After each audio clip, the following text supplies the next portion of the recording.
170 दिवसानंतर सोनम वांगचुक बाहेर आले. त्यांनी म्हटलं, हा माझा व्यक्तिगत विजय नाही तर सगळ्यांसाठी चांगली संधी आहे. आता आंदोलन कमी करून शांततेत चर्चा आणि संवादांवर जास्त भर देणार आहे. 170 दिवसांच्या अटकेनंतर हवामान कार्यकर्ते सोनम वांगचुक यांनी माध्यमांसमोर आपली भूमिका स्पष्ट केली आहे. सुटका हा वैयक्तिक विजय नसून शांततेसाठी मिळालेली एक विन विन संधी असल्याचं त्यांनी म्हटलंय.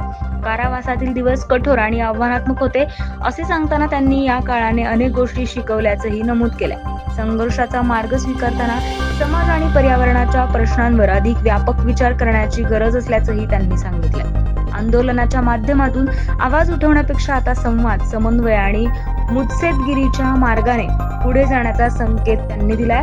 पर्यावरण आणि हवामान बदलाच्या प्रश्नांवर शांततेच्या मार्गाने तोडगा निघावा अशी अपेक्षाही त्यांनी व्यक्त केली आहे.